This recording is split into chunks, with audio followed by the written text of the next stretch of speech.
And welcome back, everyone. Welcome back. Ooh, hope you enjoyed that break. Hope you were able to stretch your roaches, hydrate hydras, and massage your marines because we have returned with our second best of 7 of the night with SC2 Gaming versus the Platinum Heroes. And I hope you're ready for some more PvPs. We just covered a tournament. We just casted SC2, the online open community, the community open even, and it was almost purely PvPs. We cast like 5 or 6 PvPs in that tournament. It was crazy, and the PvPs continue tonight in this Team League match with our first best of 2. And spawning in the bottom left-hand corner, we have for SC2 Gaming, Gerald. And in the top right, we have for the Platinum Heroes, it is a DNS. Also, it's the other way around. I just saw the cameras. Bottom left is DNS, top right is Gerald. But what I said there we go. They just rotate the cameras. That's better. Aye. Here we go. We are getting into this. The PvPs are going to be ongoing here, and yeah, I'm really excited to see how this does come to fruition. For quite some time, Geralt was very fond of going for proxy Stargate play. Very common. That is no longer the case. Over the past couple of weeks, we've noticed that Geralt, he has kind of abandoned the proxy Stargate in a way, and now he's going to be incorporating a bit of a different playstyle, I'm sure, as we do have a big shout out to the sponsors. A big shout out to Doyu, Honkai Star, Taido, and Orderful. Without these sponsors, WTL would not be a thing. World Team League would not be here. Neither would Masters Coliseum. Neither would Kung Fu Cup. So a big shout out to the sponsors. They do allow this to happen. They allow us to cast as well 3 times a day.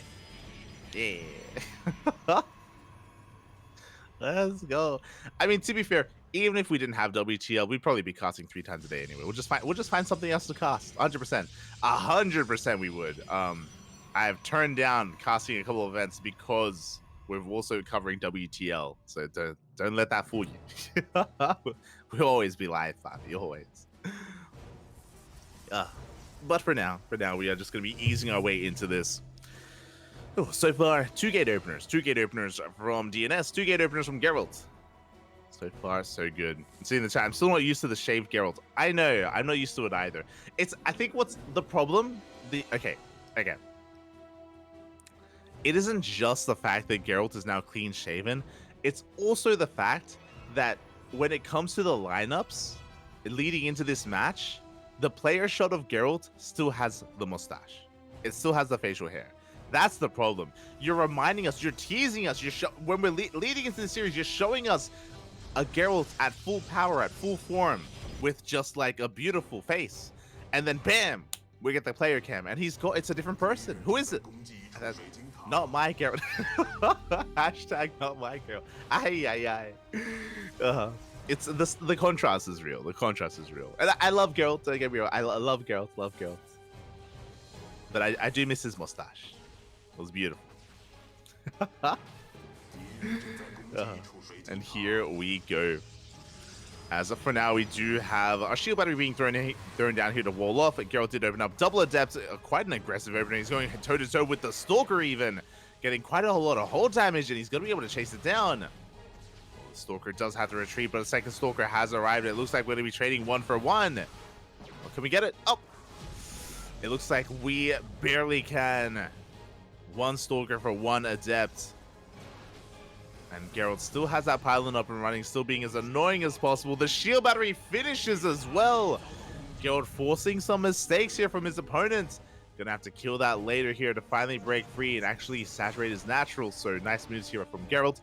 Meanwhile, going for a Stargate opener back at home. Likewise, DNS is doing the same. Both players going for oracles, looking for some economic damage. Here we go.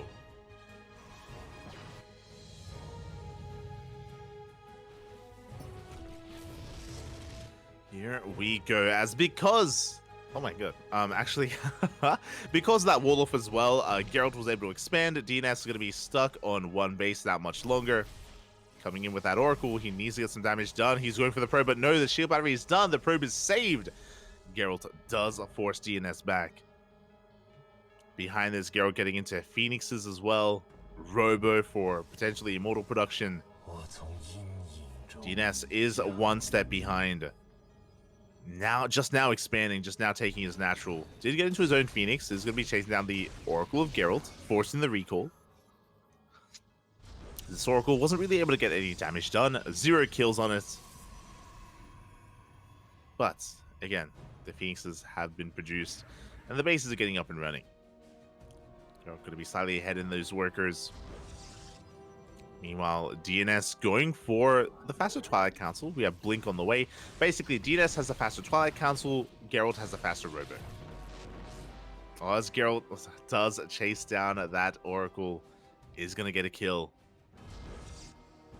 Nice pick off there from Gerald. DNS going to have that much less to work with. There we go. Immortal production has commenced. So even though Gerald has later Blink, he's going to make up for it with a hefty Immortal count to make up for the lack of Stalkers. Blink on the way for both players. There's a window where DNS has Blink and its opponent doesn't. But as we mentioned, you know, even though there is that window available, Gerald makes up for it with Immortals. Does make up for it.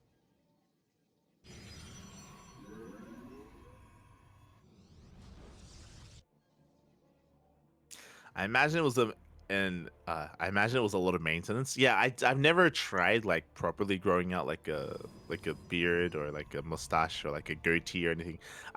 Yeah, just it's getting in the way of my casting. I wouldn't have the patience to like maintain it, because you'd have to, you know, you have to look after it. You can't neglect it. Otherwise, you look rowdy.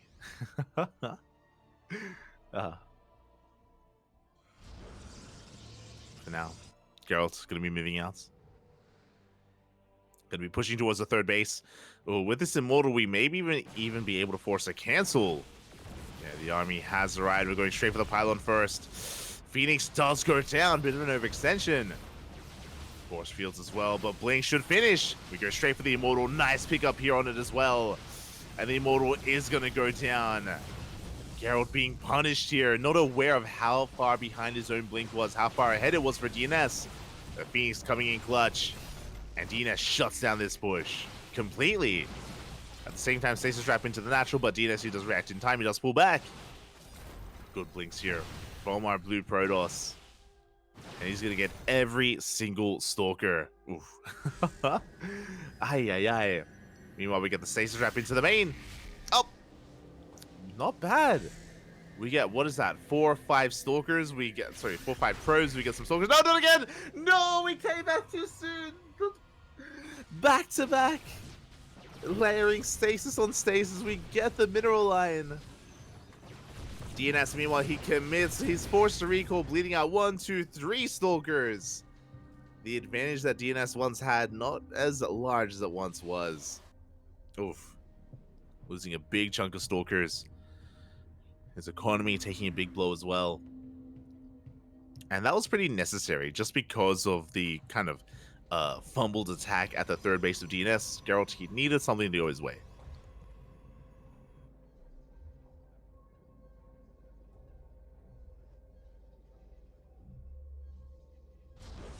I see in the chat. Handlebar? No. Gerald's mustache was like, think like, I almost said like circus conductor. No, what's the guy that, like the lion tamer? Yeah, you know. With the twirly mustache. It was beautiful. I guarantee you that Gerald was using like mustache wax or something. Wax of some kind. Ringmaster. There you go. Ringmaster. Exactly. He was the ringmaster. Step into the ring. Get whipped.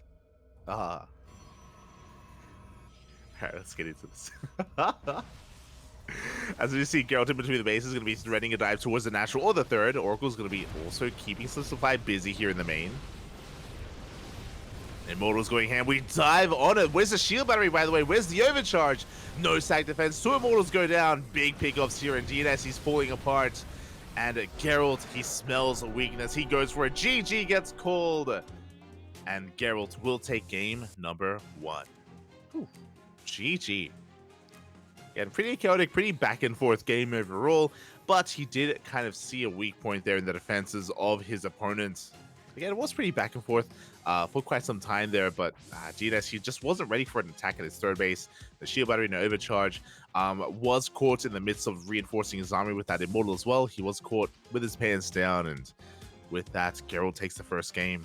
But I want to believe that DNS can fight back. I want to believe that we can go for a tied up series here as game 2. Oh my god!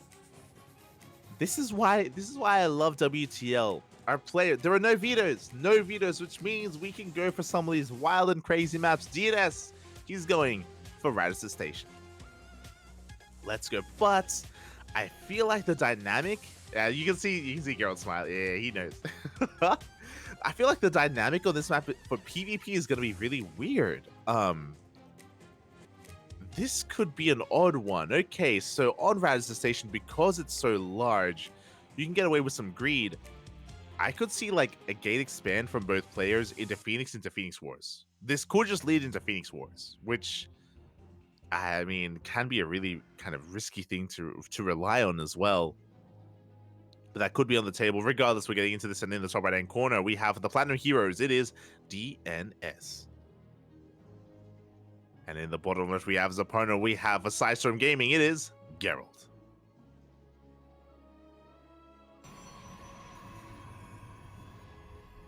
Where's Asher? Oh, it's just some residual Asher that's left on me. You know, I was casting. For those who don't know, this morning I was casting with Asher. I was casting I Am Katowice for the first time in like 2 months. It's been a long time. It's been like 2 months since I've cast with Asher. It was good. It was fun. We covered the open qualifier for the Americans.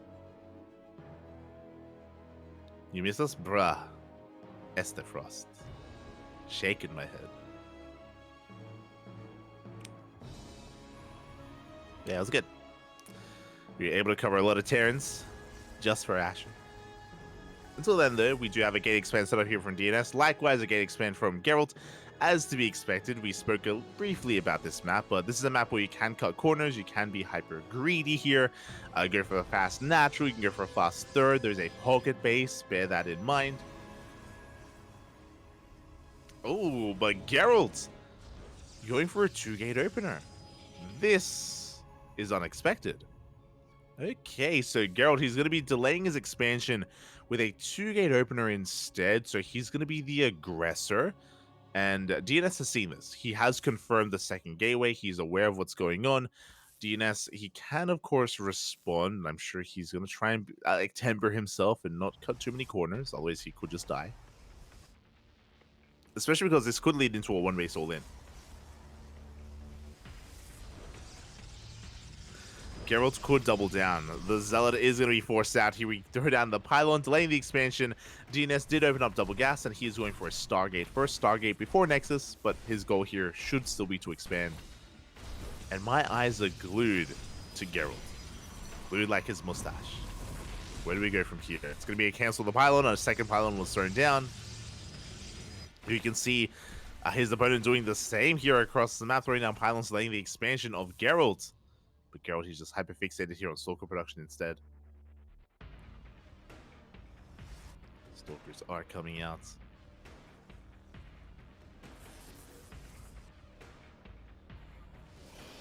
This tells me that we're going to be avoiding Phoenix versus Phoenix, like the Phoenix Wars. True. We'll be avoiding that. Probe finally gets hunted down. Pylon soon thereafter. And Geralt is going for his own Stargate, but this is a late Stargate. Wait. No. Wait, what? Okay, my apologies. I was confused. He's going for a cyber block, so just delay the expansion even further. My eyes were just focused on the production tab, which is why I freaked out when I saw the second cyber core. I was like, what? But he's just blocking. Again, being hyper annoying here. With his late Stargate, I'm a little bit perplexed. This should be for Phoenixes, I imagine, but it's still just so delayed here for our Red Brodos. Oh my god, we're going for a second cyber core? Oh my god. Geralt, he just wants to expand. He's even mining from the pocket base to try to expand there instead. Oracle does rock up, gets into the main base, but the shield battery keeps these units alive. We recall our Stalkers back home. And we should force back this Oracle. It looks like we get one worker kill, but only one. Meanwhile, Gerald, is he paying attention? Does he cancel the Cybercore? He needs to. He does need to get the cancel off. And up, we pan away. Show us. It does cancel in time. Does cancel. There's the expansion on the way. Finally, from DNS, he wanted to go for an economic opener, but mate, that was 2 Cybercores, 2 pylons as well. Massive delays here. And yeah, as a result, DNS, he's going to be behind in the economy. He's going to be late when it comes to his natural timing. Now, to make up for it, we do have a couple of oracles. Likewise, Gerald working towards his Twilight Council as well. So it should be Twilight Council with the blink. Am I crazy? I could have sworn. Yeah, there it is. I was like, I'm pretty sure we saw a Stargate opener from Gerald. And he made 1 Phoenix. 1 Phoenix, then he's going... Oh my god! We had 1 Phoenix, then going into Blink Stalkers. Meanwhile, DNS is doubling down. He throws down his 2nd Stargate. This is what I assumed would be occurring here on Rise Station. I assumed it would be Phoenix versus Phoenix. So DNS is doubling down on a 2nd Stargate and mass Phoenix production. Meanwhile, Gerald, he's hard switching into Blink Stalkers. I don't know who this favors. Basically, I think DNS is being baited into going into this, but there's a revelation, and he does get eyes on Blink. He knows. He knows that Blink is on the way. Now, Mass Phoenix does still have a lot of power when it comes to harassing and keeping up with your opponent. There's a Robo now on the way to get into Immortals, I imagine, just because he knows even if he goes into Stalkers, he'll be behind when it comes to Blink. So Immortals will be quite necessary. And there we go. We go for the dive. Pick up 2 of those Stalkers. But there's still plenty on the ground. We do force this back. Gerald, he's holding. Additional gateways are on the way. Again, DNS trying to pivot away from all these Phoenixes. Trying to rebuild, keeping that Phoenix count up. But with that Robo, again, I'm pretty sure this is going to be for Immortals. Like Phoenix Immortal from DNS. And we'll see how this dynamic plays out. Gerald's still building up his Stalker count. Stuck at home because of these Oracles. The Oracle does slip into the main. You can see Gerald, he was looking for them. Looking for any pickoffs. We delay the 3rd base. Get another 2 workers. There's that Immortal in production. And we're going to get a Stalker. At the same time, stays trapped in the main. Good reaction out of Gerald. He does pull back. Does minimize his losses. As we do force a recall in the main.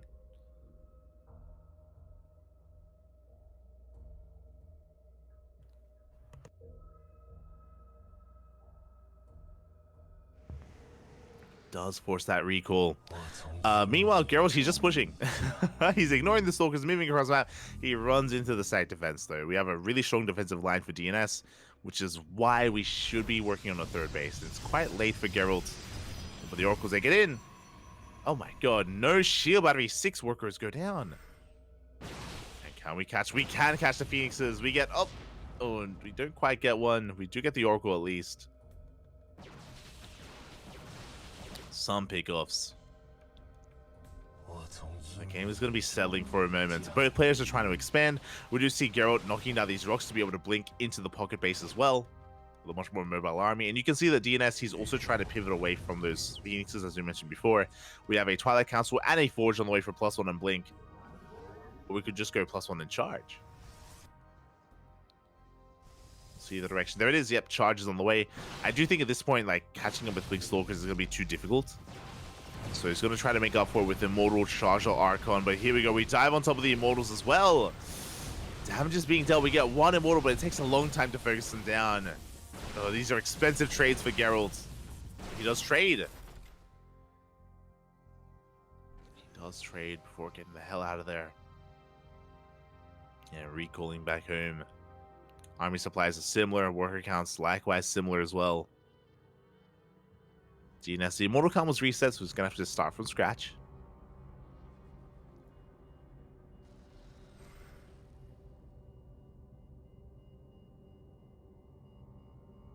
Start from the beginning.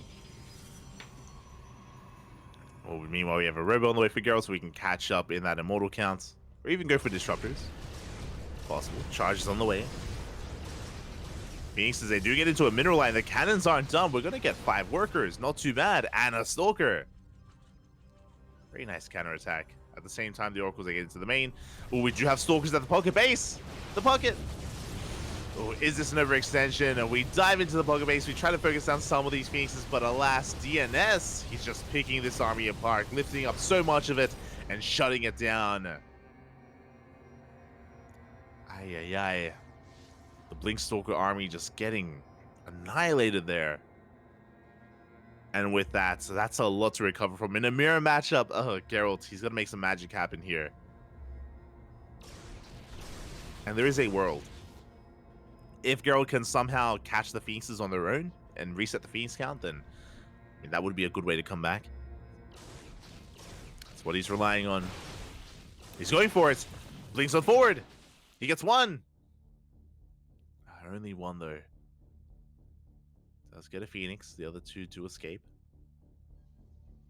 Oracle going straight to the main. We're replacing some of those Phoenixes. We get in. We're getting a couple of workers. Looks like we catch a couple more. One more Phoenix gets picked up. Meanwhile, the Oracle going ham gets 5 probes in the main. Gerald threatening the natural, but we do have Immortals. DNS, even though he's sustaining some losses, like he just lost some workers and he just lost some Phoenixes, DNS is still, I would say, in a commanding position. Like overall, I really do like his Immortal count alongside the Phoenixes. He's catching up with Blink. He's working on +2. Gerald will have an upgrade lead. He's going to be able to get into +2 a little bit faster. He's getting there. Stage Trap going to be going off in that pocket base. Gerald being very active. He catches the Phoenixes again. This time getting 2, getting 3, getting 4. Every single Phoenix. Big pickup here from Gerald. This is what he needed. Catching DNS off guard. Diving into the pocket base once again. And can he get a kill? A couple more volleys. He will not get the Nexus though. Does not get it in the end. And he's being chased down. Uh-oh. Gerald is going to be losing all of his Stalkers. Does get a couple of probes in the main base. I say a couple, 7 workers. Jesus. Not too bad. And you can see Gerald's on a much more healthy worker count after trading well as well. He has a hefty army. The Stalker counts are similar. DNS does have the Immortal lead, but Gerald has been warping in Zealots. Wave after wave of Zealots here. Gerald has been trading more efficiently, maintaining most of his Stalkers, or at least against the past couple of minutes, chasing down those Phoenixes. He's able to maintain his army. Gerald getting ready for another move out. Observer does spot the Stalkers, so DNS can rotate around. Hopefully towards his pocket base. I'm sure Gerald is very tempted to get a kill on the Nexus. He's going to back off. Is going to back off. Is going to retreat. Both players working on +3. Archon production well underway. Charge Archon essentially from both players.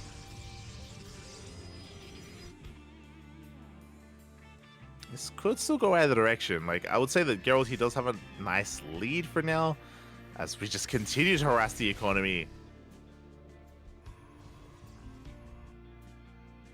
There's a lead, but DNS isn't out of this. He can still take a better fight. It is possible, as the Oracle just continues to go ham. How many pros have died this game? 5 more workers in the main. These Oracles are relentless. And there's only been like 2 in the game here for Gerald. That's the impressive thing. Or 3, I should say. There's 30 probes going down. Prism into the main base. We do have a defensive warp in. Just in time. Yeah, we should shut down the Prism. It's going to be a kill. Deny the warp in. Big pickoff. But Gerald, he has teched up even further. The ideal quote-unquote late, I say late game. SkyToss is late game, but we're getting into Disruptors. Disruptors are on the way.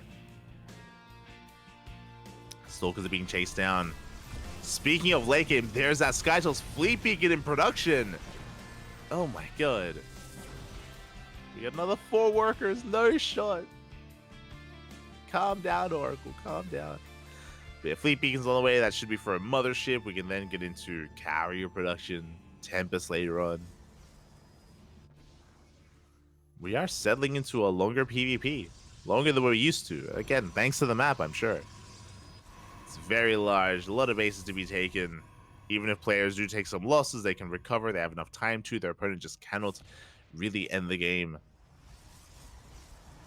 But Gerald, with his advantages, is taking up taking up so heavily here. We can see that DNS is also going for a already going for a fleet beacon. Fleet beacon is on the way for DNS to get into his own sky toss as a dark shrine as well. Geralt is one step ahead, unfortunately. Not the biggest of steps, but a step nonetheless. We do get the warp into the main. Uh-oh.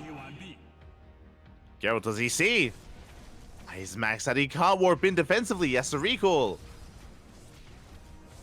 Gonna try to warp in a couple of units here and there. I mean, he has a cannon. He should be okay. Yeah, he warps in some DTs. Has cannons to defend. Stargates have been scouted. And here we go. Geralt is pushing. And as he trades out units, he should be replacing those units with carriers. Here we go. The armies are going to be clashing. Pretty big Stalker count here for DNS. We make up for that with Disruptors.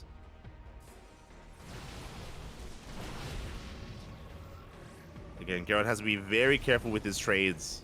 Nervous go off a little bit trigger happy. Does send out 2 of them.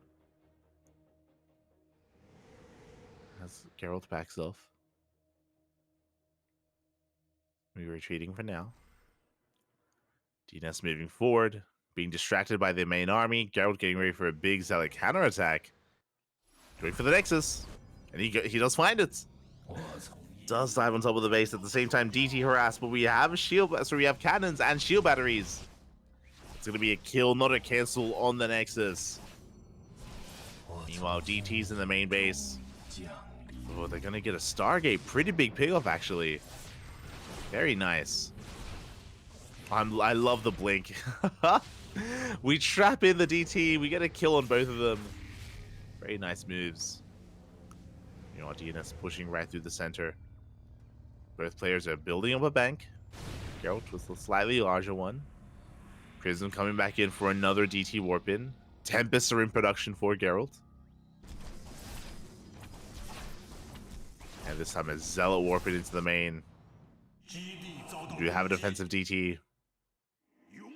But I think that's going to be a kill on that Stargate. Meanwhile, Geralt can keep up with DNS. There we go. The mothership has arrived. No, it's going to be going off, but we pick up the Disruptors. We pick up the Disruptors. We shut them down. DNS trying to force his way forward. The Novas will not connect. And without those Disruptors, do we have too much? Oh, it's close. The Immortal Zealot reinforcements here of Geralt may just be too much here as he does force back the army. Still has that one Disruptor alive as well. He cleans up the Immortals as well. And Geralt, is he snowballing out of control? Here come the Tempest. They're busy in the main. Busy in the main for the time being. But Geralt, he's continuing to push. Doesn't want to turn around. Doesn't want to slow down as he cleans up those Zealots. Meanwhile, DNS is getting into carriers. Interesting dynamic where DNS is going to have carriers to defend. His opponent will have Tempest. Tempest do bonus damage to carriers. Bear that in mind. So I want to favor Geralt's army. But it does depend on the amount. The amount of carriers, the positional play as well.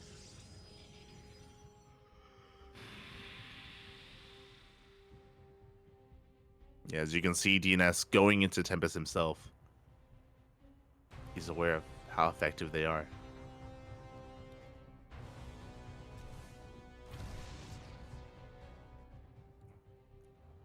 He's aware. Geralt is going to be pushing, going for a bit of Stalker harass. Should be blinking into the pocket base.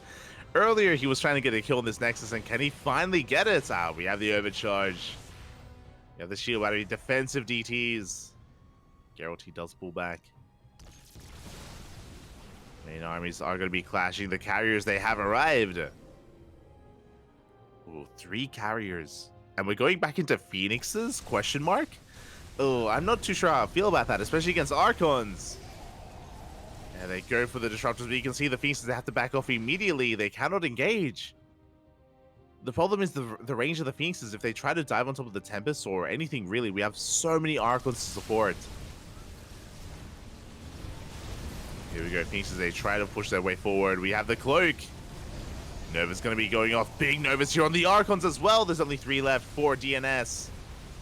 Only 3 Archons, and it looks like Gerald, he just has too much. He had the better fight. He cleans up the Phoenixes, gets some big Nova connections, and he gets on top of these carriers as well. Yeah, he just had the better army composition here, despite both players being maxed out. Tempest, they do take down the Mothership, though. The power of the Tempest. With that, Gerald is being forced back. He has a pretty large army, but he can't really do much with it. He has to commit. Meanwhile, across the map, the mineral line. 14 probes are going down. Gerald getting out of control in the pocket base. The Immortals trading well for themselves, but they will be cleaned up. They will eventually be cleaned up here. Another Tempest falls. The recall not going to be good enough. We clean up the Tempest.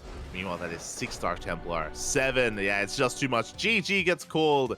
DNS has been crippled. And Gerald. Gerald popping off here. Takes the 2-0. Feeling good about it as well. GG, well played. I mean, it was chaotic. I mean, throughout that game, it was very back and forth. There were moments when DNS was ahead, right? When he called the Stalkers with his DT counterattacks, his Zealot counterattacks as well. But yeah, the carriers were lackluster for our Protoss player. Like the Tempest Archon Disruptor of Gerald was clearly performing a little bit better there. And Gerald was able to take a better fight overall. GG, well played. We get the 2-0. But now we're getting ready for game number 2, and this is a good opportunity for the Platinum Heroes to fight back. Up next, Firefly versus Namshar. Again, Spirit has left PSISTORM Gaming. He's no longer there. And that is a big blow to the lineup of PSISTORM. They were heavily reliant on Spirit to support MaxPax, and they had a pretty hefty lineup. Gerald, Spirit, and MaxPax. They were a good team. But Spirit has since left to Na'Vi, who was picked up by a different team. And PSISTORM will have to make do without him. So Namshar is going to be stepping up. Going to be going on a short break. When we return, PVZ. See you soon.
And welcome back, everyone. Welcome back. Ooh, we just wrapped up with our first PvP here of this Team League match, and now we are back with our second best of two. It is going to be a PvZ between Firefly and Namshar. Firefly, of course, being the new ace player of his team, and we'll see if he can lead his team to victory here. As in the bottom right-hand corner of side Delta, we have Firefly for the Platinum Heroes. And in the top left, we have his opponent for PSISTORM Gaming. It is Namshar, with a big zoom on his face. Love to see it. Here we go. Again, Namshar, this might be his debut in WTL. I'm uncertain. Maybe there are people that can check stats in game or in the chat, but before. Okay. Looks like Namshar has played in WTL before, but again, not a regular. I mentioned before that we have seen kind of the regular lineup of PSISTORM Gaming be MaxPax alongside Gerald and Spirit. That was their go-to and a very solid lineup. But again, Spirit has since left PSISTORM Gaming. They no longer can rely upon him, so they need to replace him and have some of these other players step up, and Namshar is going to be the one to do it. Again, Namshar has been a little bit less active. He's more of a part-time player, I would say. But you know, he has a very historic career behind him. He's been around for a very long time. He's a family man now. He's a family man, not mistaken. Regardless, has been competing for a very long time, and he is here looking to fight back with the best of them, with the young upstarts, with the Fireflies. Firefly, of course, recently earning himself a ticket to IEM Katowice. The past couple of days, we have been covering the IEM qualifiers, and Firefly did qualify through the Asia regionals, which was very impressive. Through the Asia closed qualifier, he took down some big Korean names to make it. So again, he's coming in as a heavy favorite, and he is here looking to fight back for himself, for his team, for the Platinum Heroes. And I want to believe he can do so. We'll see. I'm also really curious. Every time I cast Namshar, and I cast him like once every 3 months, it's like once every EPT season of DreamHack, we get to cover some Namshar for the Americas region. I'm really excited to see what he brings to the table, and how he's been keeping up with the meta, if at all, or if he's more comfortable with his own playstyle from years gone by. I'm curious what he does here. As for now, Hatch Gas Pool. Standard opener from Namshar, Hatch Gas Pool from our Zerg. Likewise, Gate Expand into the Cyber Core from Firefly. Nothing too crazy, nothing out of the norm. Here we go. Yo, I can see a Namshar subscriber in the chat. Namshar fighting. Oh my god. I didn't even know. Didn't know he streamed. I don't know if he still does stream. If he does, that's really cool. Big shout out to Namshar. As for now, it is going to be a Stargate opener into an Oracle. So Firefly so far looking like a normal game. But bearing in mind that Firefly, he can play standard. Don't get me wrong, he can play standard, he can play normal. But Firefly can also ramp up the aggression and catch you with something like a Glaive Adept follow-up. He can be a very aggressive player, so our eyes are still going to be on on Firefly. As your Lord Scout is going to be coming in. Namshar trying to get a read on what's going on. Does see the 2 gate on the low ground. Ooh. And we do have our first Oracle getting across the map. Second Oracle's on the way behind this. Dipping into that main. And we're going to get a couple of worker kills. We do get 1 drone. 1 drone, but that's a lot of hull damage. I would say maybe even a better trade for Namshar. Didn't kill the Oracle, but did do quite a lot of damage to it. Going to be difficult to find more damage behind this. Second Oracle has hit the field. Namshar moving out with some links to counterattack to try to punish this third base. But Firefly's in position. He has the Adept. Oh, not on hold position. Oh, but he does barely pull back in time to the safety of that pylon. The drones! No, it's too soon! The drones, they do expose themselves and they get caught out by the Oracles. 4 workers go down. A big pick so we can even get more. And we do find them. We do force out a Spore Crawler. And, oh, that's a kill on the Spore! And a kill on the gas guys. Oh my god, even worse than just losing the drones. We lose the drones and the resources for those buildings. Oh my god, things are looking good. Things are looking solid for Namshar. And suddenly, everything's on fire. Suddenly, everything is caught fire. We're calling the police. But the Adepts, they're knocking down that front door. They have arrived. We're looking for more damage. There are queens in position. Also, I meant to say, what is it? Fire brigade? There you go. Firefighters, that's it. as we do go for the mineral line. More drones going to be going down. We have triple Oracle as well, threatening these mineral lines. We do go for the full wall, actually. Oh my god, a big reaction out of Namshar. Does wall off, but that also means the queens are stuck outside the wall. There is a Spore Crawler, but the Oracles, they can go ham in this mineral line. More drones are going down. The wall has to be cancelled to allow the queens to come in at 12 dead workers, 13, 14. And this is becoming game-ending damage. This is becoming too much at this point. The Adepts are still alive. They're still killing drones. We're not done. 18, 9, 20? Can we get 20? Give us the 2-0. Up. Oh, not quite. 19, 24 in total, plus the Spore, plus the gas guys. And behind this, it's not like Firefly wasn't all in. He was just harassing with what he had. Behind this, third base is up and running. We have the Forge. We have the Twilight Council. Blink and +1 are on the horizon here. We have the follow-up on the way for Firefly. Getting into the third base, getting even more drones. The Oracles are still alive. Bear that in mind. And Namshar is all in. Namshar, he's completely all in. We can pull this off. If Firefly is too greedy, then Namshar, he can fight back here and now. We have Dropper Lords on the way. Overlord speed just finished. The queens are going to be zooming across the map. We are going for a bit of a German taxi. A Swedish taxi? Canadian? I know Namshar, he lives in Canada. But here we go. Ling, Roach, as well as Dropper Lords with those queens. We're going for a Dropper Lord into the main as well. Lings into the main army right through the center. But Firefly, he looks to meet that army in the center of the map. He does come across those roaches. Is this too cavalier, though? Is Firefly overextending? Because, again, his opponent isn't droning. Here we go. We have Lings in the main base. Damage is being done. Firefly pushing onto creep. Diving on top of these roaches. He's going to trade well. He's going to trade well anyway. Roaches are going to be going down. Across the map, probes are falling. We also have Lings at the third base of Firefly as well. And here come the reinforcements. Oh, wow, the stasis trap. Firefly blinking out of the way. Stasis trap goes off. We catch the Lings. We clean up the Ravagers. Queen drop here at the third. The Queen's on their own. They're getting damage done. Workers are falling. Things are getting very chaotic. Very chaotic here. These Stalkers are getting very low as well. Cleaning up some of these Lings. The Stasis trap is about to run out. And once it does, Namshar can get us around. And that's exactly what happens. He gets some of these Stalkers. Stalkers are falling left and right. Oracles are out of energy. And back at home, these Queens are finally going to go down. But Namshar, he killed 24 probes, a good amount of damage. Namshar is not out of this. He cripples the economy. He evens up the economy between the players. But Firefly has a large Stalker army left over. We're spreading creep. My god. We're spreading creep here on the bases of Firefly. But here come the Stalkers. Firefly, he doesn't care. Doesn't care about the creep. Doesn't care about what you've done, about his workers. He's here to end the game. Stasis trap goes off once again on the Lings. The Stasis traps are just a little bit too good here. And yeah, there are just too many Stalkers. It was a good effort. It was a good effort from Namshar, making things as chaotic as they were. But GG gets called, and Firefly will take game number 1. Ooh. GG. Very well done here by Firefly. Again, he popped off. He essentially put himself ahead. He forced the all-in. He forced the all-in out of Namshar. There was no other way about it. That's why he didn't really have much of an economy. He didn't have many drones at home left over. So it was all or nothing for Namshar. And in the midst of that all-in, and hey, he was getting work done. He was killing workers. He was in the main base at the third. He was forcing the recall from the Stalkers. It wasn't too bad, but wasn't enough, unfortunately. Like, he was just too far behind from there.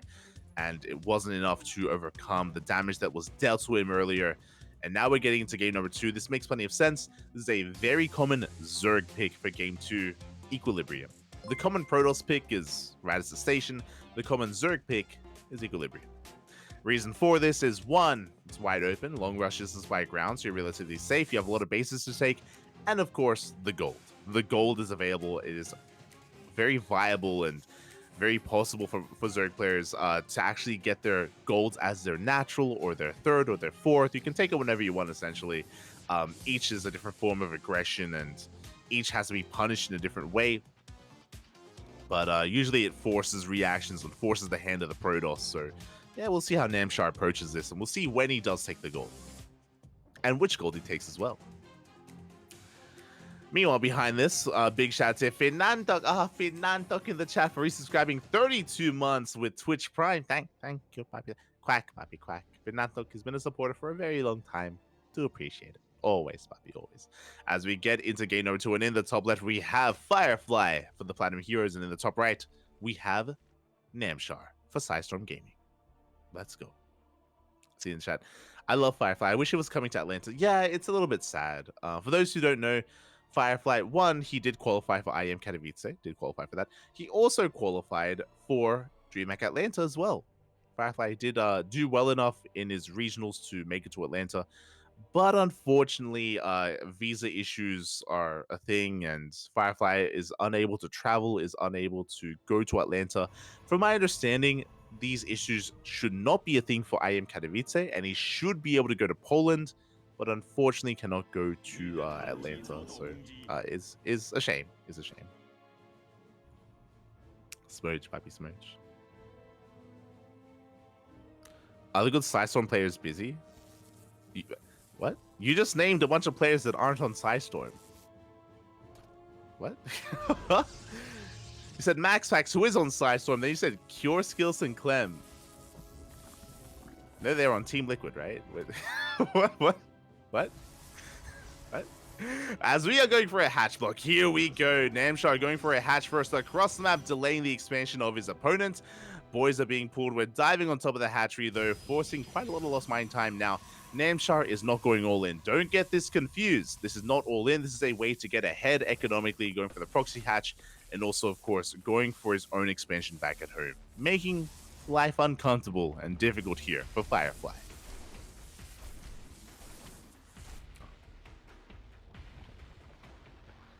Here we go.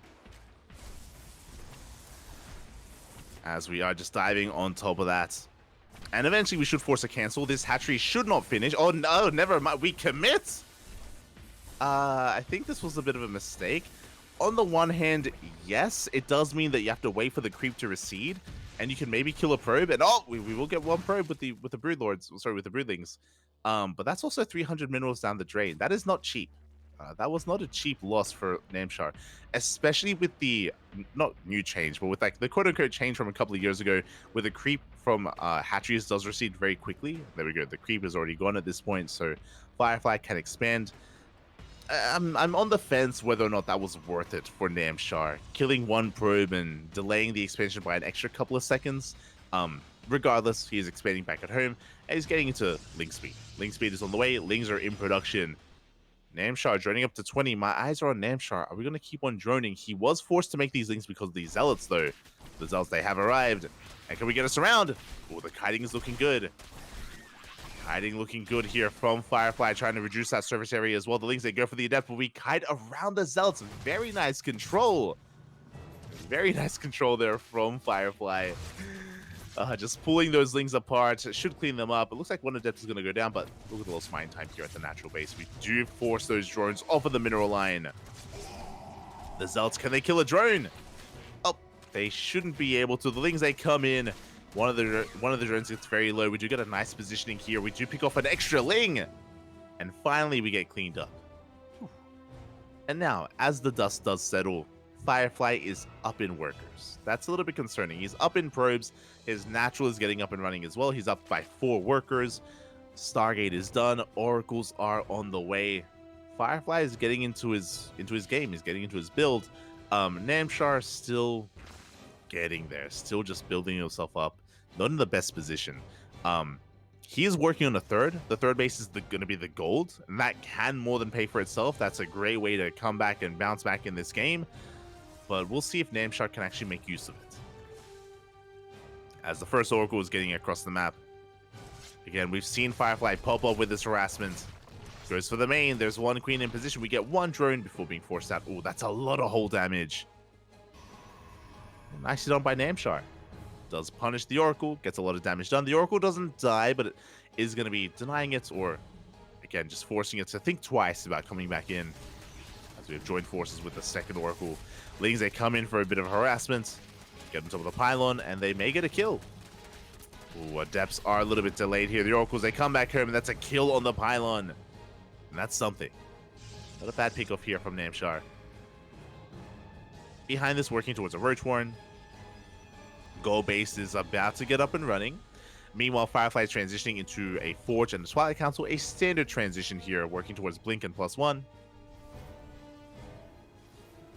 Very similar to the last game, or exactly like the last game. We catch a Queen! No shot. Queen gets caught mid-transition. There's one Queen here at the third base as well. The Spore is not done, and we're going to dive on top of it. Can we deny the Spore as well? We may be able to. 100%. We should barely deny that Spore. It does finish, but it is going to be killed. Can we kill an Oracle? We can. We trade 1 for 1. And not the worst thing here for Namshar, killing an Oracle at least. But he did lose 2 Queens. That's the difficult thing. Now, because the Oracles just spent all their energy, this thing counterattack is a little bit scary. What do we have at home to defend? What do we have at home? No Adepts in position. This third base looking very exposed. The Oracles, they're tapped out. We need gateway units. And we get a surround. The Lings, they flood into the main base, into the natural as well. Firefly was doing so well for himself, but now he's in some trouble. The boys have to be pulled in. Probes, they are getting picked off in the natural, in the main base as well. Probes are going down. The Oracles forced to activate their beam. That's going to be 11, 13, 14. Oh my god. This is too much. This is game-ending damage. This is an entire mineral line. 16. All it took was one mistake. One slip up. The wall was not a wall. Units were not in position. Firefly was not ready for the counterattack. That is 17 workers going down. And suddenly, it isn't just 17 workers. It's also the fact that Namshar has the gold. And he should be prioritizing that gold base as well. Namshar now far ahead in the economy. In a game that was looking good for Firefly, to be honest. Like, everything was going well for him. We even have the rich resting gas geyser. Even the rich gases here for Namshar. Again, he's just swimming in minerals and gas right now. He's swimming in that money. We do have another Oracle that was remade. There is so much pressure. There's so much pressure right now on Firefly to get damage done. He has to try to do something here, but there are Spores, there are Queens, the Oracles, they find nothing. They don't find any damage. You can see here, yeah, the economic graph deep in the red, deep in favor of Namshar. And Namshar is looking to fight back. Firefly back at home is going double robo. That tells us that Firefly is going to turtle. Firefly, he's looking to try to turtle on 3 bases and eventually on 4 bases. That makes sense just because of what just happened. Firefly, he has one of 2 choices. Either try to turtle and get back into this into a longer game, or go for an all-in. And it looks like he's going for the turtle option. There it is. +2 is on the way. Double robo for double Immortal production, or double Colossus production with the Bay. +2. He is moving out with these Stalkers, but he's not looking to kill. He's looking to apply pressure and trade. And he has to trade. That's the thing. Like, he can't just sit at home and rest on his laurels and just hope that something goes his way. No, he has to try to, like, force mistakes, trade well, get some value. Gets a couple of tumors, gets a Roach. Again, with Blink, we can trade efficiently, but you can see that Namshar, he's cutting workers. He's cutting workers at 73. He's making nothing but Roaches.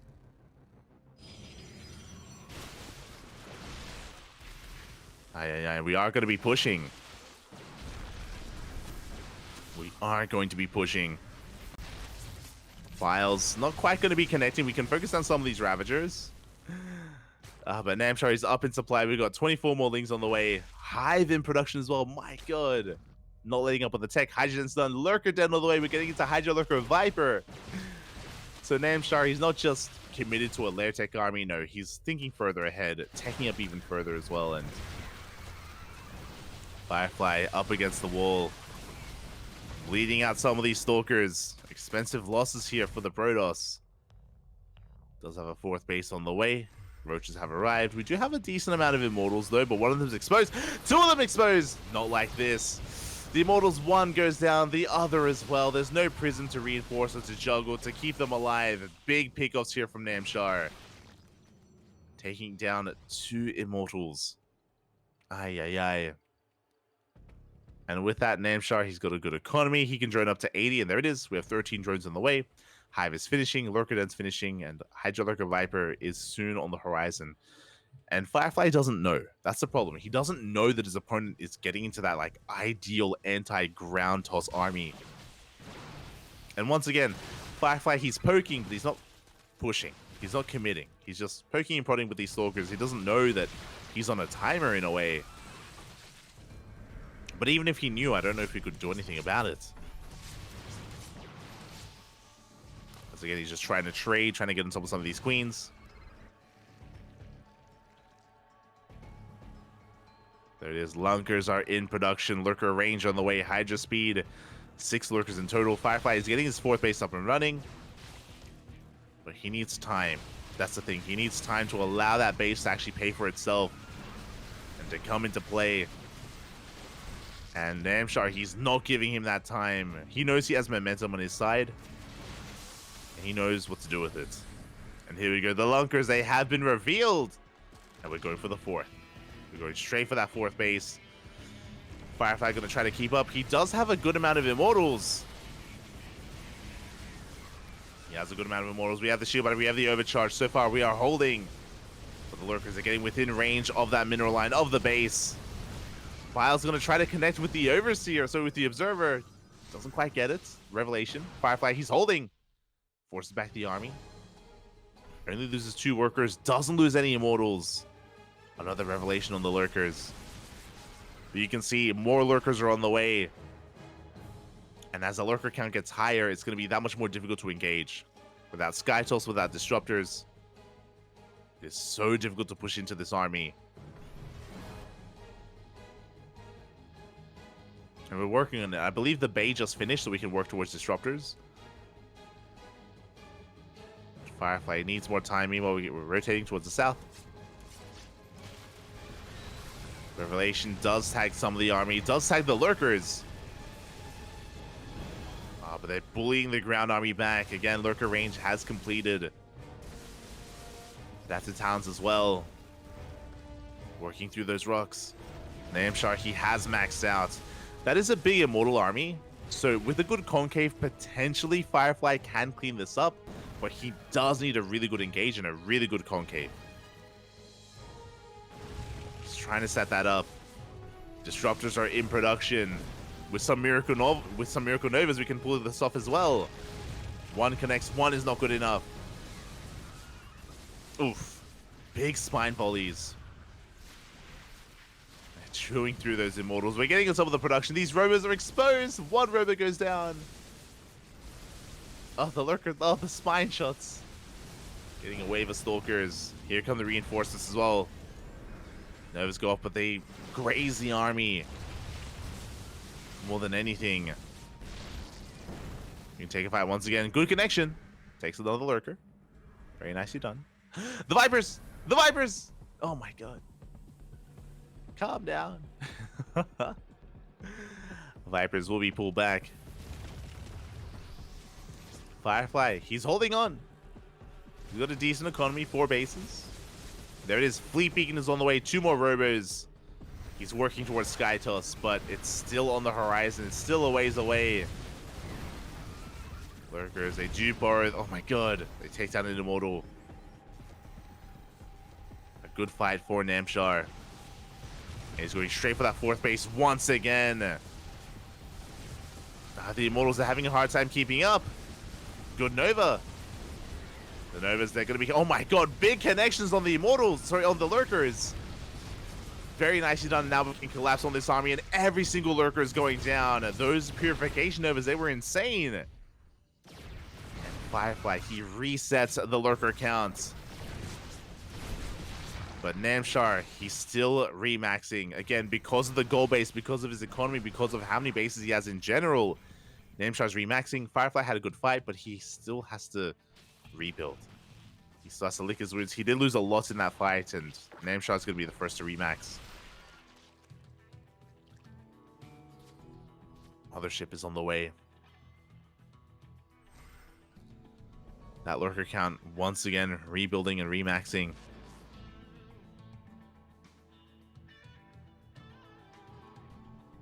Firefly being forced back.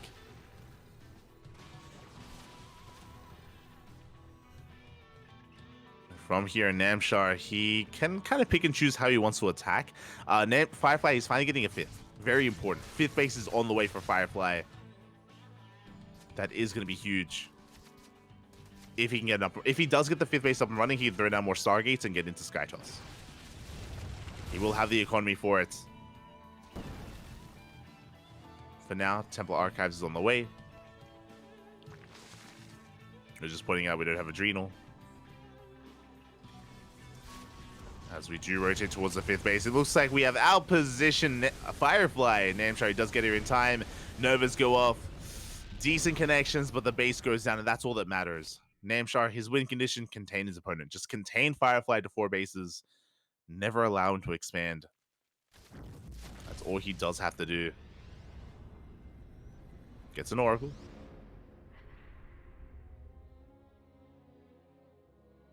See Firefly pushing on forward with his army. Honestly, we're not Ling heavy. Like, oh, the feedbacks. Good feedbacks here on the Vipers. Big yoink though. Novas, they connect. Oh, but there's no detection. No detection available. The Lurkers, they do force back the army. Wasn't a bad fight for Firefly, but couldn't clean up. I mean, if he had detection, I think he could have. I think he could have cleaned all of that up. Spire is on the way. And what I will say is, again, because we're not really incorporating too many Lings, I don't think it's a big deal at all that there's no Adrenal. Like, he lost 3 Lings in that fight. Like, he's mainly got a Hydra based army. Your warriors engage the Hydra Lurker. Pick up some of those Stalkers. Novas go off, they do connect. Up! Very nicely done, taking down some more of these Lurkers. But the Hydra army does push on forward. There it is, 48 more Lings on the way. The Viper's pushing on forward as well. We need some abductions. Oh, we got one. Oh, the feedbacks. The counterplay here from a Firefly. Nova's going to be connecting as well. Not a bad fight. The Hydras, they're being thinned out, but they're getting on top of the Immortals, and they're trading. That's what matters. That's what matters most right now, is that we are trading with the Immortals. Here come the Lings to reinforce. And now they don't have Adrenal, now it's important. But we reset the Immortal count, the Disruptors as well, and these trades are trades that Firefly cannot afford. He's still on 4 bases, still trying to get his goal base up and running, double expanding. But the Lings are here. No, the Lings, they are here. They will shut this base down. You get a revelation on the Lurker at least. That's 11 more Lurkers on the way. Oh my god. That's a lot of Lurkers. At the same time, big Ling counter here towards the north. Going straight for the base, straight for the mineral line. Nice hold position here in the mineral line as well. As we take down the shield batteries. Firefly is just struggling to keep up. There it is. Adrenal now starts up here for Namshar. He does notice, alongside +2. Does eventually notice.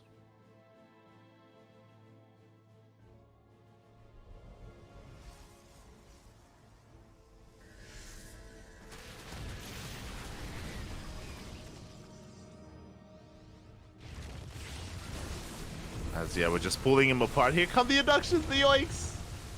And this may just be it. This may just be too much because finally we get on top of the base. For so long we've been threatening this Nexus, but this time we will get a kill on the Nexus itself.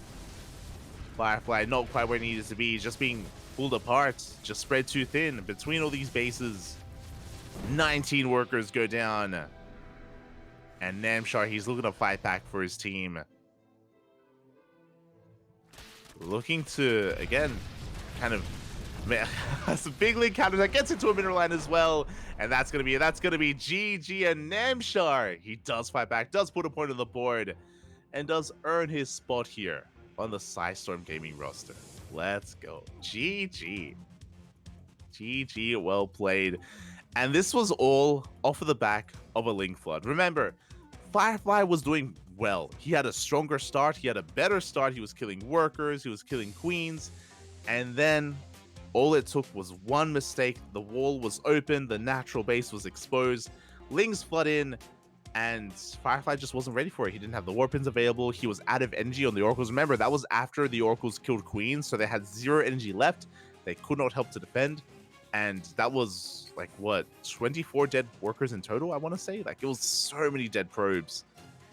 And from that moment, Namshar took a lead and he held on to it. He was able to snowball out of control, get his goal base up and running, and yeah, he was ahead from that moment. Ooh, and yeah, does fight back. Firefly did put a point on the board for the Platinum Heroes. but didn't get the 2-0 he was looking for. Now the pressure is on ShaDoWn. Up next, the final best of 2 in this Team League match. It is ShaDoWn versus MaxPax. Here we go. In a PvP. It looks like the lobby is being set up and we are diving into this. Again, MaxPax is the ace player of PSISTORM Gaming. He's the best Protoss in Europe as well, and we all know how he's going to play. Gate expand, baits out the all-in, defends the all-in. Can ShaDoWn fight back? Can he somehow force the ace match? If he gets the 2-0, we will have a game 7. But here we go in the top left-hand corner for the Platinum Heroes. It is ShaDoWn. And in the bottom right, we have his opponent. We have the Danish Protoss player for the PSISTORM Gaming. It is MaxPax. The PSISTORM Gamings. Let's go. As we do see ShaDoWn doing his best MaxPax impression. Let's go. Usually when I say that, it's like, oh, they're going for a gate expand. No, in this scenario, the cams. Mimicking MaxPax here on cams. You love to see it. Very stoic, very serious.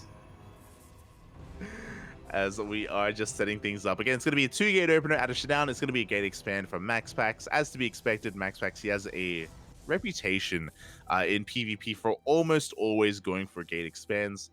Not always. There have been times where he's been forced to divert and deviate and go for 2-gate openers. We saw that a couple of weeks ago in Firefly versus MaxPax. I'm a little bit sad that we didn't get a rematch. It was 3 weeks ago now. I highly recommend checking out the VODs. Firefly versus MaxPax. Firefly, he popped off in ESL Open Cup Americas. He took down Gumiho. He took down Creator. I think he took down Byun as well. Like, he just went through a tear of Korean players, and Firefly made it all the way to the finals against MaxPax. And they went to the ace match. They went to game 5. Firefly and MaxPax went all the way to game number 5, and even then it was very close as well. Like, it was a blast. It was a beautiful finals, and I just realized that we missed out on potentially a rematch between the two of them. It would have been a lot of fun. Would have been a lot of fun to see them both duke it out again. But for now, instead, ShaDoWn is gonna have to step in, and we'll see what ShaDoWn brings to the table here.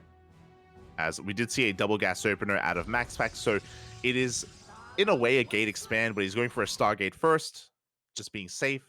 Oh, the proxy is going to be spotted, is cancelled as well. ShaDoWn forced to deviate. He does throw down the pylon a little bit further back though. ShaDoWn, he's not stopping. He's committing to his proxy. I imagine committing to his one base all in, but it is going to be delayed. MaxPax trying to move out with the Adept, trying to get some scout information. It looks like the Adept is going to be targeted down. Does get shut down by those Stalkers. And there it is. There's the proxy gateway. So it's going to be a 4-gate all-in. We have 3 gateways back at home and 1 proxied out on the map. So a straight up 4-gate all-in. There is no blink. These are going to be vanilla Stalkers. Vanilla Stalkers from ShaDoWn. This means that this is going to hit faster, but there's less micro potential. Less dive potential as well. Bear that in mind. We can see that ShaDoWn is going to be keeping some of those Stalkers hidden, waiting to reveal himself. Void Ray is on the way. Again, we did mention that this was a Stargate before Nexus, so a very safe opener out of MaxPax. Shield batteries are finishing up. Overcharge is done. Despite the 4-1 fight, MaxPax, he will hold. At the same time, Oracle into the main base, but there's a shield battery. The Oracle shouldn't get much done. Even with the Stasis Trap, we should be able to react in time. Overcharge is running out, though. 2 more shield batteries are on the way. The Void Ray arrives just in time. And the shield battery is finishing up as well. MaxPax looking solid here. Activates the prismatic alignment. He has to be careful not to overextend. If he does pull too far out of his bases, then of course ShaDoWn can take advantage of him. Here we go. He wants to go for that dive. Up heavily in those Stalkers so far. Good control. Does pull back those weakened Stalkers as well. And he's just walking into the natural. Here we go. He just waddles into the natural base, forcing back that Void Ray. Shield battery is becoming out of range. Stalkers are going down, and we're going straight for the Void. Robes are falling as well. And ShaDoWn, can he pull this off? The Void Ray does rotate back towards those shield batteries. Is going to be kept safe. The Voids are being pulled, and there's another Void Ray here in the main as well. We do activate the prismatic alignment, forcing back these Stalkers. Again, there is no blink. They try to start a step forward. They do get one of the Void Rays. Big pick off. One Void Ray does go down. And we are looking to depower that Stargate. Ooh, and it will be depowered. We are down to a single Void Ray left here for MaxPax. Can ShaDoWn do this? Workers are going down. 15, 16 probes falling. And ShaDoWn, has he done it? Again, taking control of the production. We can only warp in one unit at a time. Oh my god! Massive stasis trap across the map. ShaDoWn doesn't really have much of an economy, but he warps in another wave of Stalkers, and it may just be too much anyway. He's going for the Void Ray. He's one shot away. So close from shutting it down. Boys are being pulled. We have the overcharge as well. Void Ray getting within range. Oh my god, barely does keep it alive a little bit longer, but eventually it should be hunted down. Oh my, it refuses to die. The probes are doing a surprising amount of damage. And the Void Ray... How? The Void Ray lives. Another stasis trap into the main base, just denying some mining time here. And ShaDoWn, he's running out of steam. He needs to kill his opponent now. He needs to push in here and now. Cannot allow MaxPax to recover. A pylon's on the way. He's repowering that Stargate. Second Void Ray's on the way. No shot. Second Void Ray's in production. We warp in one more Stalker. ShaDoWn, he's going for the kill. He's going for the dive. Up. He wants it. And he barely should get it, but a second Void Ray arrives. And with two Void Rays, mate, we can fight this. We can fight this. We are down to 4 Stalkers. And the 4 Stalkers remaining. Adepts are shading in. They want to cripple the economy. They want to go for probe kills. And again, ShaDoWn, technically he is ahead economically as well. He has the higher worker count. Adepts are going down. Void Rays coming back into the main. And MaxPax will clean this up. Again, there's no blink. There's no way for them to get out of the main securely. We do have another wave of Stalkers outside the natural, though. Can we get a Void Ray? Oh, they can. They will barely get a Void Ray. Big pick off here for ShaDoWn. So he will lose his final Stalker in the main. Meanwhile, we have 6 more Stalkers outside. Oh, Autobus, get a kill. Ah. We have 6 more Stalkers here, but we have shield batters. We have the overcharge as well. Ay, ay, ay. And MaxPax, he's held. He has held. He's down in workers. True, but ShaDoWn doesn't have any tech. That's the problem. ShaDoWn, he doesn't have... Well, he's trying to expand as we speak, but he's down to base. He doesn't have a Twilight Council, no Robo, no Stargate, just purely vanilla gateway units. That's all he has. He has no longevity in this game. As he commits to the Shade. Getting into the natural. Oh, God. Void Ray once again splitting up here. We have Stalkers into the main. We have Void Ray here to hold on to the natural base as well. The Void Ray overextending. Oh my, okay. Does overextend for a moment. We do pull back in time. Still a very tense moment. The Adept still alive, getting 4 more probe kills. MaxPax down to 18 workers, 17.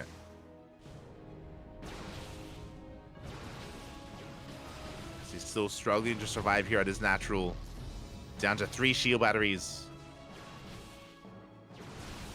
ShaDoWn, he is so close. He has been so close to breaking his opponent. Ay, ay, ay. Getting his natural up and running. The Oracle coming in to harass, though. We kill a couple of workers. But ShaDoWn, now he's going to be able to have a better economy. We should be throwing down some tech at this point. Like, it's a really difficult choice to make. Like, ShaDoWn, I'm sure he's thinking right now he has to kill his opponent. He has to go for the kill here and now. Otherwise, he could try to back off and tech up. Like, he's even in bases, technically. But I also understand he doesn't want to allow MaxPax to recover. He shades into the main base. Oh my god, workers are going down. The Adepts are popping off. And is this too much? 3 more dead workers. Oh, a bit of unfortunate targeting there. But again, ShaDoWn, he does have the economic lead. He's up 10 probes. MaxPax, he's alive, yes, but not really living. And there it is. There's the tech. Twilight Council's on the way. Blink on the horizon for ShaDoWn. That's what he needs. Cybercore under threat, and yeah, I mean, he has enough of an advantage. I think he can still take this, even without Blink. Cybercore goes down. Gateways as well. Adepts are threading a shade into the main, forcing MaxPax to split up his army. Oh, but we have double Oracle. They ignore the natural. They go straight for the main. Oh my god, they're going to get so many probe kills. Yeah. We try to warp it defensively back at home. Stalker stuck on the other side of the wall. We kill the Stalker as well. 7 dead workers. MaxPax, he's evening up the worker count. No shot. He's even getting ahead. We have the overcharge. We can one-shot workers. It doesn't matter. The overcharge does nothing, and we're not mining at the natural either. ShaDoWn. He's falling apart a little bit. The pressure, it's getting to him. No.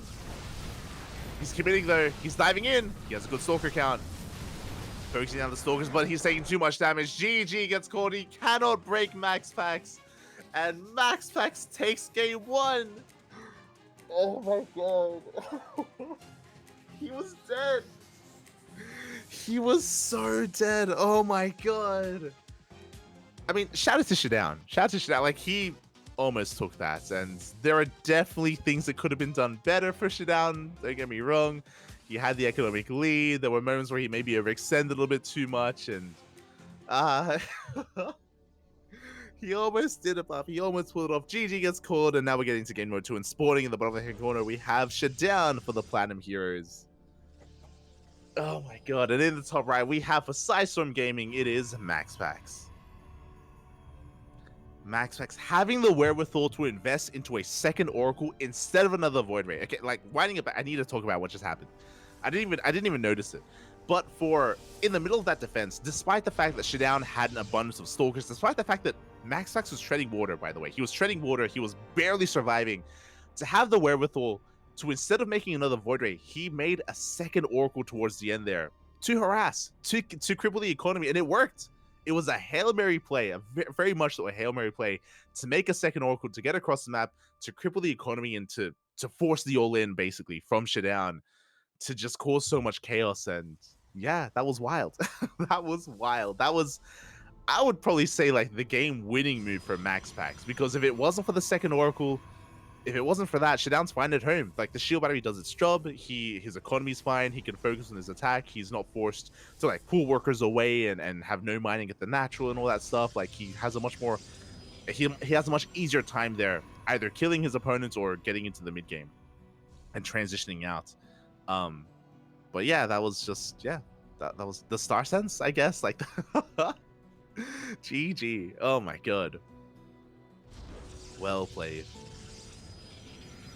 That's gonna be a little bit soul crushing as well. Like, when you know that you're killing MaxPax of all players as well, the best Protoss in Europe. You know that you're ahead. You know that you're in maybe even a soon to be a game winning position, or that, like, things are so close, and it slipped away, Bob. You slipped away. And we'll see if maybe we can recover here in game number 2. MaxPax is going for a gate expand into that Nexus, of course. This time, I believe it was a greedier opener for MaxPax. I believe he went Nexus before Stargate, so much more greedy play here from MaxPax. Meanwhile, yep, there we go. Now the Stargate's on the way. It is delayed, so much greedier compared to the previous game. It makes sense on Oceanborn, just because Oceanborn, the rush distance by ground is shorter, so a safer opener from MaxPax in game 1. Here in game 2, cutting some corners. As ShaDoWn does have a probe out on the map, does go for a 2-gate opener. Stalkers are out, Adepts on the way. And ShaDoWn, he's going for a hidden natural. So earlier when we saw this probe, I was thinking ninja base, but then I looked at the minimap. I'm like, but it's like right there.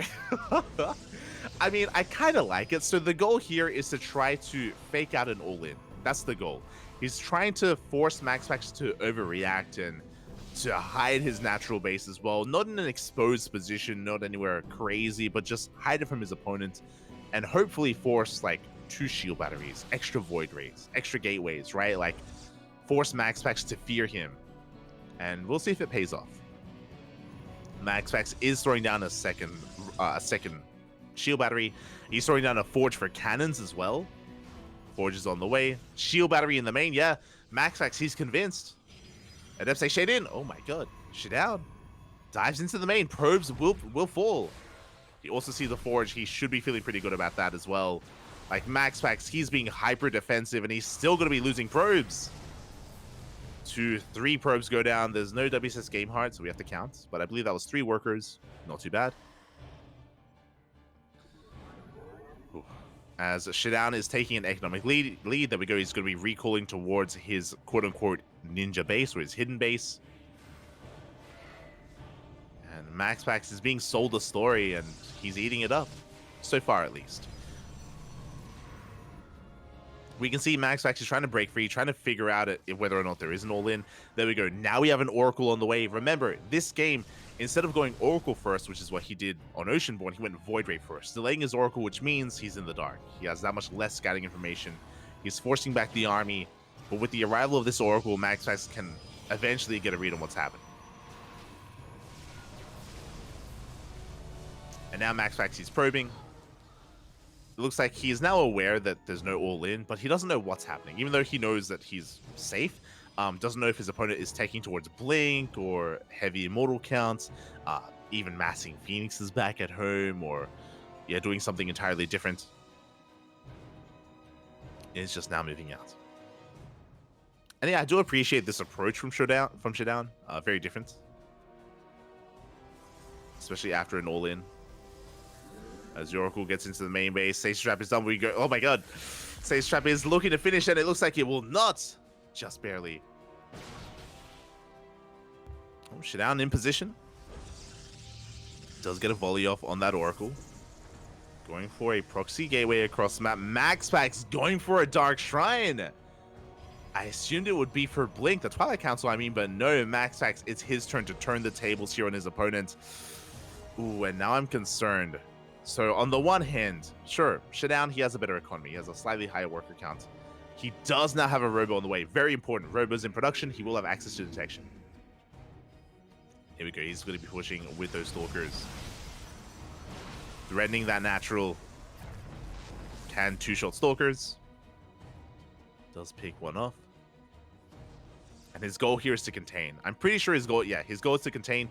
You can see ShaDoWn, he's taking a third base back at home. He's taking a third, so his goal here is just to keep MaxPax busy while he gets even further ahead economically. And as long as he doesn't lose too many Stalkers, he should be okay. The Cybercore is going to go down. Big pickup. No more Stalkers for MaxPax. He has to rebuild it, has to remake it. Dark Shrine is about to finish. Hopefully ShaDoWn makes an Observer. With that Robo, the Robo is done. We need an Observer, Papi. So once again, we threaten that natural. There it is. Observer is in production. It is on the way. MaxPax, he slips out with the probe. He's going for some adepts across, some DTs across the map. Now, something important. Yes, we do have detection. We do have an Observer. Just because we have an Observer doesn't mean it's going to be in position to defend against DTs. These Dark Templar, they can still get damage done. They won't end the game because we have an Observer, but they can wreak havoc. And here we go. It looks like the pylon has been spotted. Oh, just no! It hasn't been spotted! DTs are waddling in, and I don't think ShaDoWn saw them. He does have one Observer here at the natural. But the DT making its way towards the third. MaxPax now getting a read on what's going on. And he's going for the mineral line. Probes are going down at the third base. At the same time, we have a DT going into the main. Again, we don't have WCS game hard. I think 3 workers went down. That's going to be 4, soon to be 5 and 6. Ooh. And yeah, it's just taking so long for the Observer to rotate around. It's taking so long. More probes falling. And with that, MaxPax does take a worker lead, and he's going for his own ninja base. That's 11 dead workers. 11 dead probes from those 2 DTs. Third base on the way. Now it's going to be ShaDoWn's turn to be in the dark. Oh my god. MaxPax double expanding. Going for a third and a fourth. Bold move. Bold move here from MaxPax. Meanwhile, ShaDoWn has an abundance of Stalkers. We have 28 Stalkers against the 12 of MaxPax. We have reinforcements on the way. Now the DT does get eyes on this. I'm loving the whole position. Whole position micro here from ShaDoWn does look in that DT.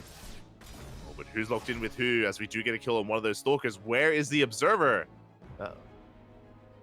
There it is. Trading 1 for 1. 32 Stalkers. DT waddles into the natural base, but ShaDoWn, I think he has enough to commit. Like ShaDoWn, he's up in army supply heavily. He's up 20 army supply. Now is the time to go. Now is not the time to turn around. As he rotates around, he doesn't push towards the natural. He's looking for a third. And no, he engages. Does engage with the army. Overcharge is popped. Void Rays going ham here on these Stalkers. Has to be respected. DT's coming in once again. And ShaDoWn is losing a lot of workers back at home. No shot. No mining in here in the main. No mining at the third base. I'm getting deja vu. Like, again, ShaDoWn, he has an insane army right now. He can take a fight. He can aim. Obviously with blink control, don't get me wrong. But because he sees no third, like, he probably feels like he can, I guess, just turn back around and deal with these DTs. Little does he know that MaxPax is miles ahead economically now. Little does he know that MaxPax has the third base up and running. ShaDoWn, he thinks he's further ahead than he is. Oh. And as a result, MaxPax, he is going to be able to make use of that economy as well and catch up in the supply. There was a window. 100% there was a window available here for ShaDoWn. The window has closed, or it is closing. He's now going for a big counterattack. MaxPax taking his quote-unquote third. What ShaDoWn thinks is a third, but really is a fourth.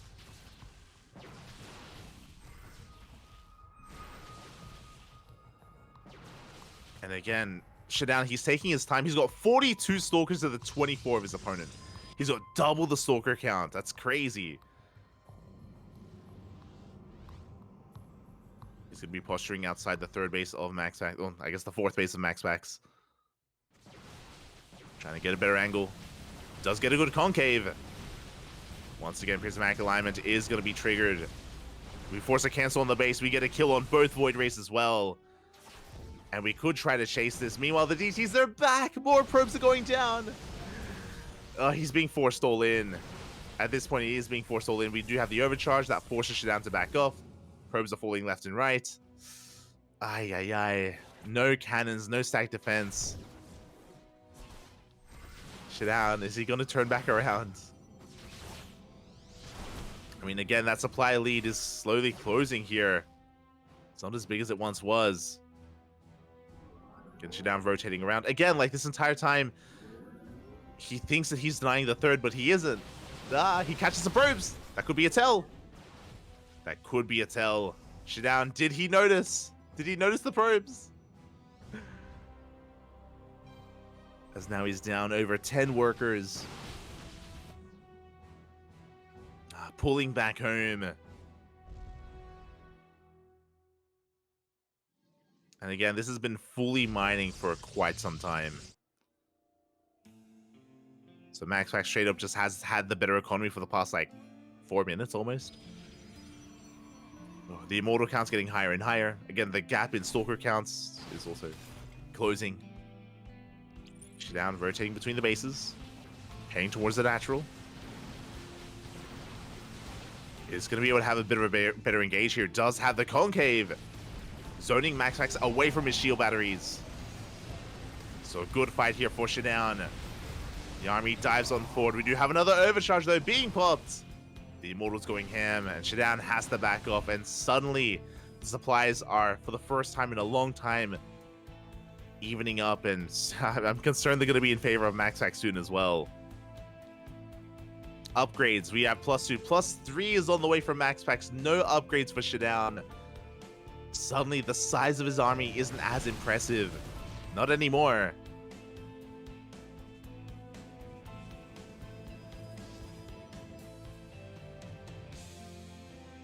And the Dark Templar, they keep coming back in. Okay, now we have a cannon, thankfully. Now we have a cannon at the natural. As we do outposition MaxPax, get on top of the stack defense once again.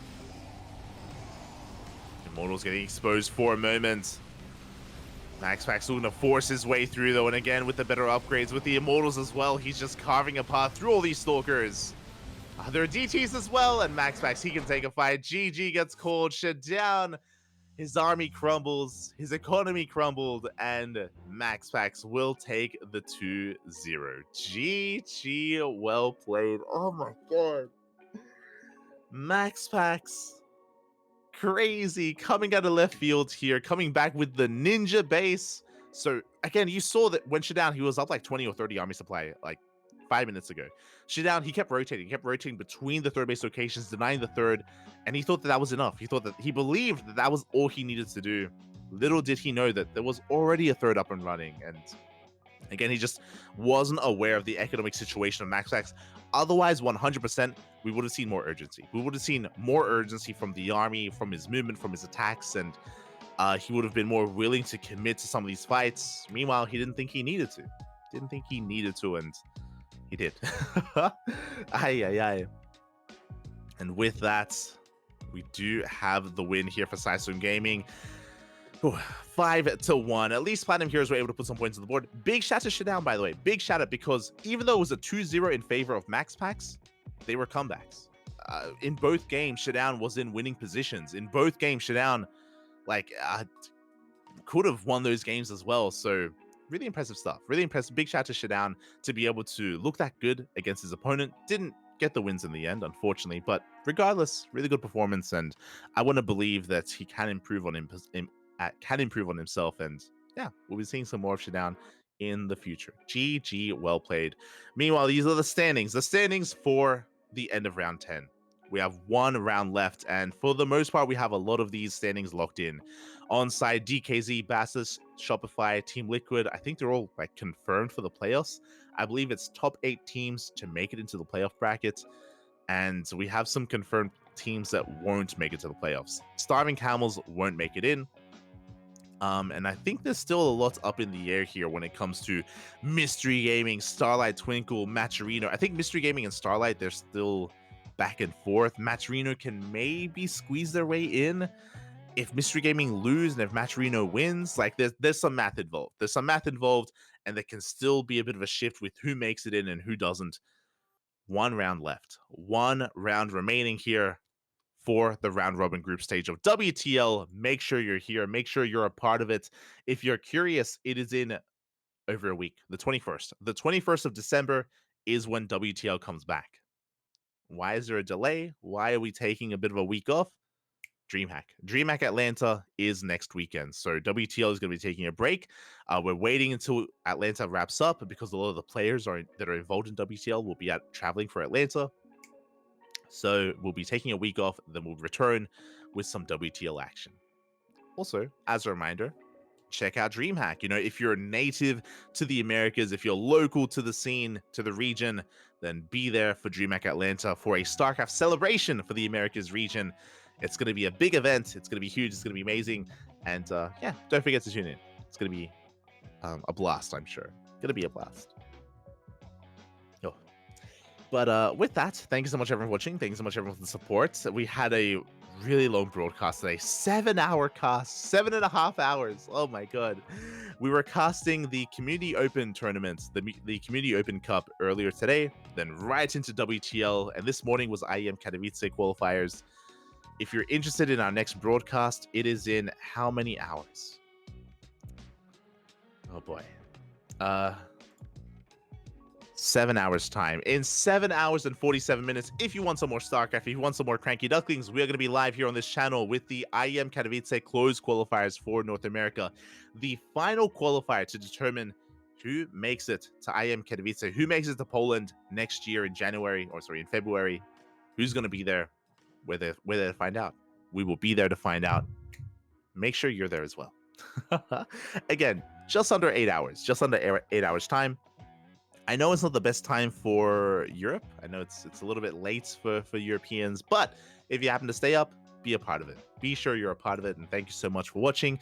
Big shout out to Kuro. Kuro was handling the production, making sure that everything was going smoothly and everything was not catching fire. So big shout out to Kuro, and thank you so much, everyone in the chat as well.